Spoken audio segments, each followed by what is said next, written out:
అదే RTV app వార్తల్ని క్షణాల్లో చదివే అవకాశం ఉంటుంది. ఒక న్యూస్ పేపర్, ఒక టెలివిజన్ ఛానల్ మీ చేతుల్లో ఎప్పుడూ ఉంటాయి. నా పేరు డి శ్రీనివాసరావు, ప్రగతిశీల ఆర్ట్ అండ్ మోటార్ వర్కర్స్ రాష్ట్ర ప్రధాన కార్యదర్శి. ఎన్నికల ముందు 3 పార్టీలు కూటమిగా ఏర్పడి యావత్తు ప్రజలకు అనేకమైన హామీలు ఇచ్చిన పరిస్థితి ఉన్నది. హామీలతో పాటుగా ఆర్ట్ అండ్ మోటార్ కార్మికులకు ఆదుకోవడం కోసం ఒక 5 హామీలు ఇచ్చారు. ఇప్పటికి అనేక దఫాలుగా మా రిప్రజెంట్లు ఇచ్చాం, ధర్నాలు చేసాం, అనేక రకాలుగా వాళ్ళ పార్టీ దృష్టిలో ఉన్నప్పుడు కూడా స్పందన లేదు. అధికారం రాకముందు లోకేష్ బాబు కూర్చోబెట్టి మాట్లాడి హామీ ఇస్తారని చెప్పిన పరిస్థితి ఉంది. ఇంతవరకు స్పందన లేదు, కనీసం ఒక అపాయింట్మెంట్ ఇచ్చే పరిస్థితి లేదు. నిన్నగాక మొన్న యావత్ ఏదైతే జనసేన టీడీపీ పార్టీ కార్యాలయాలకు వెళ్ళి మీరు రిప్రజెంట్లు ఇస్తే సీఎం పేసి జనసేన అధికారం ఉన్నటువంటి పవన్ కళ్యాణ్ పేసీలోకి వెళ్ళినప్పుడు కూడా స్పందన లేదు.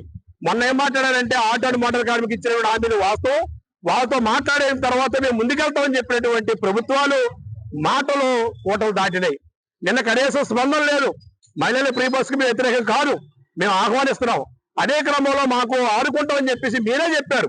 మహిళలకి ఫ్రీ బస్సు ద్వారా నష్టపోతున్నటువంటి ఆటో కార్మికులకి చాలా నష్టం జరుగుతుందని చెప్పేసి అధ్యయనం చేశామన్నారు 3 రాష్ట్రాల్లో. ఏం అధ్యయనం చేశారు? తెలంగాణ రాష్ట్రంలో 120 మంది ఆత్మహత్యలు చేసుకున్నారు. ఈ ఆంధ్రలో ఎంతమంది చచ్చిపోతున్నా అమలు చేస్తాం, మాకు ఇచ్చిన హామీలను అడుగుతున్నాం. మీకు అనేక దప్పలుగా అనేక కొత్తలు మాట్లాడినప్పుడు కూడా స్పందన లేకపోతే ఈ రోజున ఈ విస్తృత సమావేశం ఏర్పాటు చేసుకున్నాం. ఈరోజు ప్రెస్ ద్వారా కూడా మీకు చెప్పదలుచుకున్నాం. యావత్తు ప్రజలకి ఆటో అండ్ మోటార్ కార్మికులతో పాటుగా ప్రజలు కూడగడతాం. అన్ని రాజకీయ పార్టీల్ని, కార్మిక సంఘాలు కూడగట్టి ఈరోజు లక్షలాది మంది కుటుంబాల జీవనోపాధి రోడ్డు మీద అవుతుంది. దీన్ని మీరు ఆదుకోవాల్సిన అవసరం ఉంది, మీరు సహకరించండి అని చెప్పేసి అందరిని వేడుకొని మా భవిష్యత్తు కర్తవ్యాన్ని తీవ్రమైనటువంటి ఉద్యమంగా రూపొందిస్తాం. ఈ ఉద్యమం చేసే క్రమంలో ప్రభుత్వం బెదిరిస్తే భయపడే రసం కాదు, దీనికి భయపడే ప్రసక్తి లేదు. నిన్ను నిర్బంధం చేశారు, మీరంతా భయపడితే మాకు ఇచ్చిన హామీలు అమలు చేయొచ్చు కదా. ఎందుకు మీరు అంత భయపడ్డారు? ఐఎఫ్టీ యూనియన్కి భయపడి నిన్ను గౌరవం చేశారు. మీ భయపడే రకాలు కాదు. ఇచ్చిన హామీలు అమలు చేసేంత వరకు కూడా మా పోరాటం తీవ్రతరం చేస్తాం. ఈ పోరాటం చేసే క్రమంలో సావటాకైనా సిద్ధమే కానీ ప్రభుత్వం ఇచ్చినటువంటి హామీలు అమలు చేయకపోతే మాత్రం ఈ ప్రభుత్వం వ్యతిరేకంగా ప్రభుత్వం మెడలు వచ్చే పద్ధతిలోనే మా ఉద్యమం అని చెప్పి మీడియా ద్వారా ప్రభుత్వాన్ని హెచ్చరిక తెలుసుకున్నాం. వచ్చిన తర్వాత 6 నెలల పాటు ఆగాలి, ఏ ప్రభుత్వానికి ఆగాలని చెప్పి ఆగాం. దాదాపు 8 నెలలు కాండి ఇవాళ మేము చేయట్లా.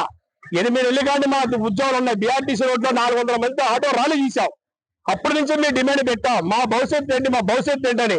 14 నెలల పాటు ఫ్రీ బస్సు ఏర్పాటు చేయడానికి 14 నెలల పాటు వాళ్ళు అధ్యయనం చేశారు. అంటే మా ఆటో మోటార్ కార్మికులకి ఇచ్చినటువంటి హామీలు అమలు చేయడానికి ఎంతకాలం అధ్యయనం చేస్తారు? మీరు ఎంతకాలం అధ్యయనం చేస్తారు? ఇవాళ మీరు రోడ్డు ఎక్కింది కాదు. దాదాపు 8 నెలలు కానీ మేము అనేక రిప్రజెంట్లు ఇచ్చాం, మీ ప్రజాప్రతినిధులు కలిసాం, అదేవిధంగా మీకు ఉన్నటువంటి ట్రేడ్ యూనియన్లు కలిసాం.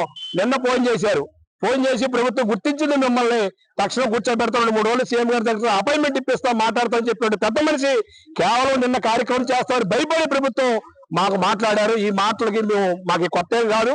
ప్రభుత్వం ఇచ్చినటువంటి ఇప్పుడు ఉన్నటువంటి పరిస్థితిలో ఇవాళ చేసింది కాదు. మేము మొన్న ఎప్పటి నుంచో కొట్టుకుంటూ వస్తున్నాం, అది ప్రభుత్వం దృష్టిలో ఉంది. నిన్న వాళ్ళు ఇస్తామని చెప్పి హామీ ఇచ్చారు. మంత్రి 10,000 అంటాడు, మంత్రి ఏమో సమావేశం పెడతామని చెప్పన్నాడు. ఎక్కడికి పోయారు ఈ మంత్రులు, సీఎం గారు అని చెప్పి కోరదలుచుకున్నాం. ఈ పద్ధతిలో చేస్తే మాత్రం సరైనది కాదు. తక్షణం ఇచ్చినటువంటి హామీలు అమలు చేయమంటున్నాం. ఈ అమలు చేసేంత వరకు కూడా ఐఎఫ్టీ మన ఎప్పుడు పోరాటం చేస్తుందని చెప్పి కూడా సందర్భం చెప్పదలుచుకున్నాం. తెలుగులో న్యూస్ కి ఫాస్టెస్ట్ యాప్ ఇప్పుడు టోటలీ న్యూ అవతార్లో జస్ట్ 5 సెకండ్స్ లో కంప్లీట్ న్యూస్. సోషల్ మీడియాలో ట్రెండ్స్ కి one stop solution. Live TV app voice search option తో ఇప్పుడే డౌన్లోడ్ చేయండి లేదా అప్డేట్ అయిపోండి. యాప్ లింక్ డిస్క్రిప్షన్ లో ఉంది.